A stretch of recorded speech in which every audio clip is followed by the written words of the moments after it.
Welcome. Join us as we improve your English through the power of storytelling. Each story is carefully crafted to help you learn new words and enjoy the journey of language learning. Today's story is called The Last Candle.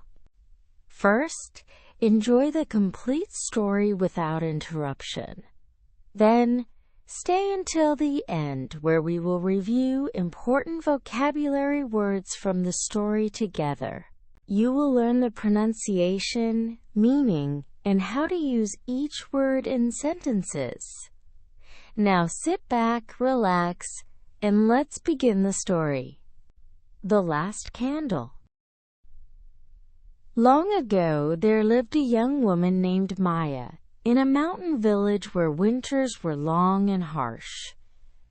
She worked as a school teacher, walking 2 hours each day through snow to reach the small classroom where she taught children whose families had no money for books or proper supplies. One particularly brutal winter, the village faced its greatest challenge. A massive snowstorm blocked all roads for weeks. Food grew scarce. Firewood dwindled. But worst of all, hope began to fade from people's eyes. Maya watched as families withdrew into their homes, silent and defeated. The school remained empty. Children stopped laughing. Even the village elders, who had survived many winters, spoke only of surrender, of abandoning the village when spring came. One evening, Maya sat alone in her tiny room, staring at her last candle. She had saved it for emergencies, but now she wondered, what emergency could be greater than this dying spirit around her? She made a decision that would change everything. The next morning, Maya lit her precious candle and carried it through the village. She knocked on every door.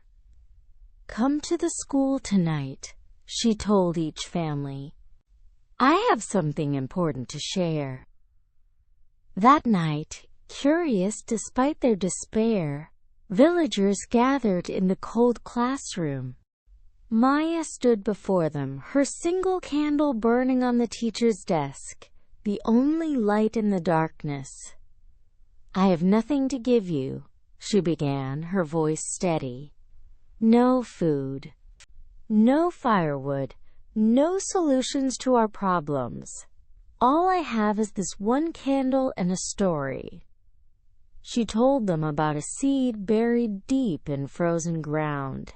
Alone in darkness, the seed had every reason to give up.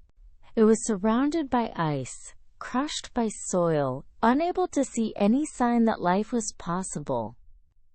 But the seed, Maya continued, held something more powerful than its circumstances. It held potential. It held tomorrow. Every single day, even when nothing seemed to change, the seed was preparing. Its roots were growing stronger in the darkness. Its shell was softening. And it was waiting, not passively, but actively gathering strength for the moment when conditions would shift. Maya paused, looking at the faces illuminated by her candlelight. "We are seeds right now," she said. "This winter is our frozen ground. We cannot control the storm. We cannot make spring arrive faster. But we can choose what we do in this darkness. We can give up and rot, or we can prepare, gather strength, and get ready for our moment to grow." An old farmer named Chen stood up slowly. "What can we possibly prepare for?" he asked, his voice breaking. "We have nothing left." Maya smiled. "We have each other. We have our skills. We have our minds." She pulled out a worn notebook. "Tomorrow, I will teach reading again. Not in school. I'll come to your homes. Who wants to learn?" A young mother raised her hand hesitantly, then another, then Chen's grandson. "And I," Maya continued, "will learn from you. Chen, teach me about crop rotation. Mrs. Lin, show me your weaving technique. Mr. Park, explain your wood carving. We will use this time not to wait for spring, but to prepare for it." Something shifted in that room. The candles still flickered, still the only light, but it felt brighter somehow. Within days, the village transformed. People emerged from isolation. Chen held farming lessons, preparing strategies for spring planting. Mrs. Lin taught weaving circles, creating goods to trade when roads opened. Mr. Park trained apprentices in carpentry. Maya moved between homes, teaching literacy to all ages. They were still hungry, still cold, the storm still raged outside, but they were no longer defeated. When spring finally came and the roads cleared, traders arrived expecting to find a broken village. Instead, they found a community buzzing with energy, with new skills, new products, and new hope. Maya's school became the most attended in the region. The village, once on the verge of abandonment, became known as a place of resilience and learning. Years later, Maya still kept that candle stub on her desk. Students would ask about it, and she would tell them, "This candle taught me that even the smallest light, when shared with purpose, can ignite an entire community. It taught me that darkness is not the absence of light. It's an opportunity to discover what we carry within ourselves." The village never forgot that winter. They called it the season of growing roots, the time when they learned that true strength isn't developed in easy times, but in the darkness when we choose to prepare rather than surrender. This is the end of the story. I hope you enjoyed it and understood the powerful message about finding strength during difficult times and the importance of hope and preparation. Now, let's review the important vocabulary words we heard in this story. Listen carefully to the pronunciation, meaning, and examples. Vocabulary review. Number 1. Harsh. Let me spell it. Harsh. Harsh. Harsh means extremely severe, difficult, or unpleasant. When conditions are harsh, they are very hard to deal with. In the story, Maya lived in a mountain village where winters were long and harsh. The conditions were extremely difficult and severe. Here is another example. The harsh weather made it difficult to leave the house. One more example. She received harsh criticism for her mistake, but she learned from it. Number 2. Dwindle. Let me spell it. D-W-I-N-D-L-E. Dwindle. Dwindle means to gradually become smaller, fewer, or less. When something dwindles, it decreases slowly over time until there is very little left. In the story, firewood dwindled during the long storm. The supply of firewood slowly decreased until there was almost nothing left. Here is another example. Our food supplies began to dwindle during the emergency. One more example. His savings dwindled after he lost his job. Number 3. Defeated. Let me spell it. Defeated.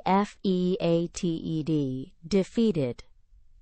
Defeated means someone who has lost hope, confidence, or energy to continue. When you feel defeated, you feel like giving up because the situation seems impossible. In the story, Maya watched as families became silent and defeated. They lost all hope and felt like giving up on their village. Here is another example. She felt defeated after failing the exam 3 times. One more example. Despite the challenges, he refused to feel defeated and kept trying. Number 4. Despair. Let me spell it. Despair. Despair. Despair means complete loss or absence of hope. Despair is a very strong feeling when you believe nothing good can happen. In the story, villagers gathered at the school curious despite their despair. Even though they had lost all hope, they still came to see what Maya had to say. Here is another example.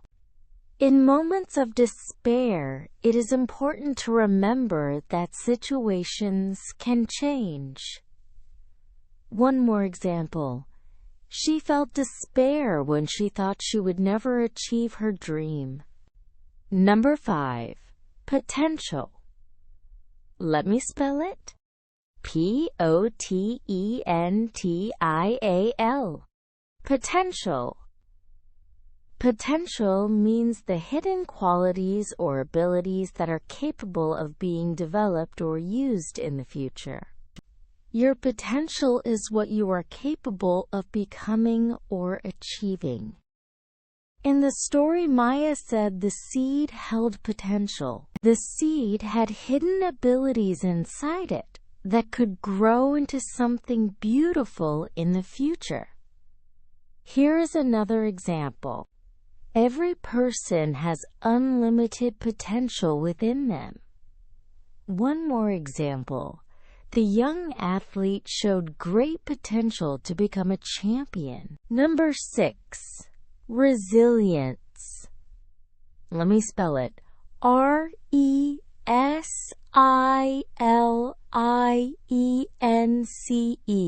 Resilience. Resilience means the ability to recover quickly from difficulties, to bounce back from challenges. When you have resilience, you can face problems and still keep going. In the story, the village became known as a place of resilience and learning. They showed the ability to recover from their difficult winter and become even stronger. Here is another example. Building resilience helps us face life's challenges with courage. One more example. The community showed incredible resilience after the disaster. Excellent work! You have learned 6 powerful vocabulary words today. The words we reviewed are harsh, dwindle, defeated, despair, potential, and resilience. They represent important life concepts. Practice using these words in your daily conversations and writing. Remember, like Maya's candle, even small efforts in learning can create bright results when we stay consistent. Thank you for learning with us today. See you in the next story.